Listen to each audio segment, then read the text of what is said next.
Obviously been very private about exactly what happened over the last 10 years. Why did you decide to now write about it?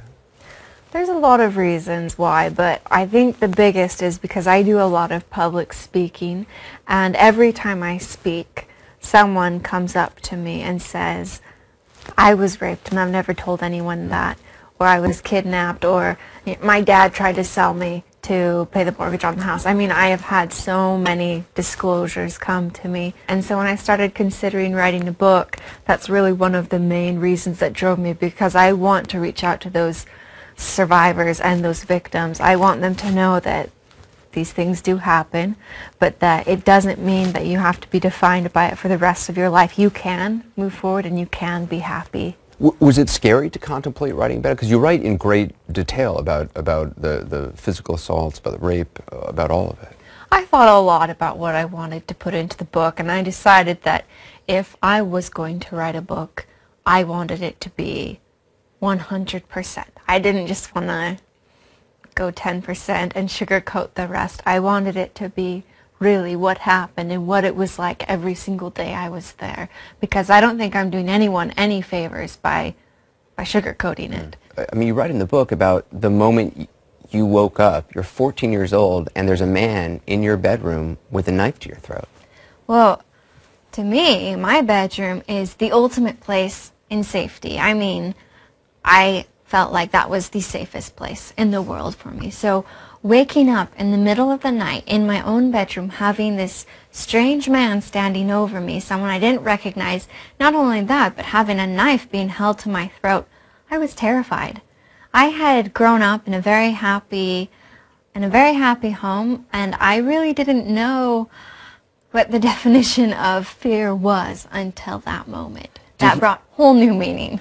Did he say he was going to take it? What did he say in that moment? He said, I have a knife at your neck. Don't make a sound.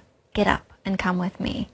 And then I remember getting up and going with him. And then on the way through my house, he bent over to my ear again and said, if you make any sound, if you do anything that causes any attention or causes someone to come, I not only will kill you, but I will kill anyone who tries to stop me. And what's going through your mind? I mean, you're 14 years old. I was praying so hard for an escape. I kept looking, I kept waiting for something to happen, for some way for me to get away. And I kept looking and it didn't happen. Then when I didn't see an escape route, I thought, oh my goodness, I'm going to be raped and then I'm going to be murdered, because that's what happens to all the other children I've ever seen on the news who have been kidnapped. I remember stopping him and asking him, well, if you're just going to rape and kill me, could you please do it here? Because in my mind, I wanted my parents to know what had happened to me. I wanted them to know that I hadn't run away, that this wasn't my choosing. I wasn't upset with them. I wanted them to know what happened to me. So you actually said to him, if you're going to do this now. Yeah. And I remember he just looked back at me and he said, oh, I'm not going to rape and kill you yet. And then we kept going, and I remember we got a little further, and I stopped him again, and I said, well, don't you realize what you're doing? I mean, if you get caught, you'll spend the rest of your life in prison.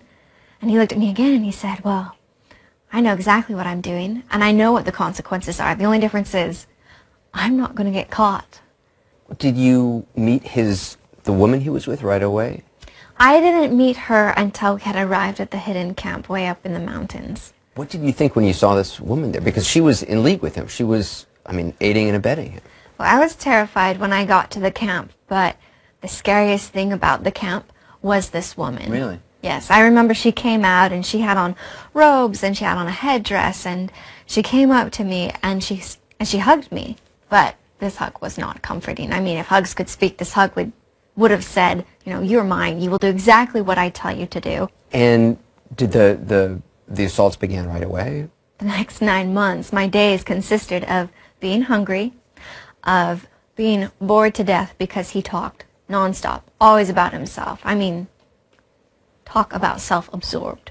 And then my days consisted of being raped. I mean, not just once, multiple times a day. And you write in the book how just when you think it couldn't get any worse, it got worse. Oh, every time I thought, okay, this is rock bottom. I mean, my pajamas have been taken away from me. I'm being forced to wear this nasty robe. Next thing I knew, they'd say, right, well, we're going to have you go naked now.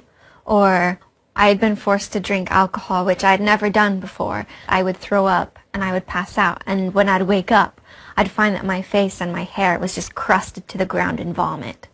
I mean, just every time I thought it couldn't get worse, something always happened. And and I've talked to often there are those questions, well, did you ever think about running away, about getting away, or about running away, about getting away, or why didn't you run away? And I think it's hard for people who haven't been through it and who don't remember that we're talking about children here. You were 14 years old.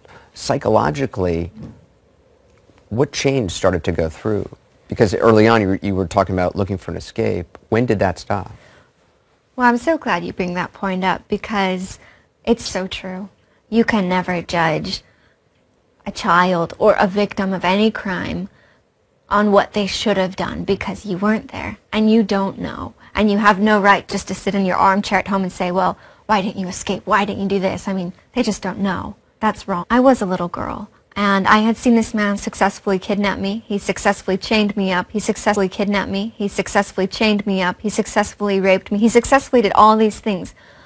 What was to say that he wouldn't kill me when he'd make those threats to me? What was to say that he wouldn't kill my family? I eventually came to a point where I was like, okay, one day, somehow, I'm going to survive this. I'm going to get back to my family. So in early March of 2003, and they were talking of new places to go, like New York and Boston, and all I could think was, oh my goodness, we can't go to those places because if nobody found me here, why on earth would anybody find me there? Searching for a hotel online is pretty much like this. Some deals fly right past you, and you'll never see them again. And some just don't fit. With Trivago,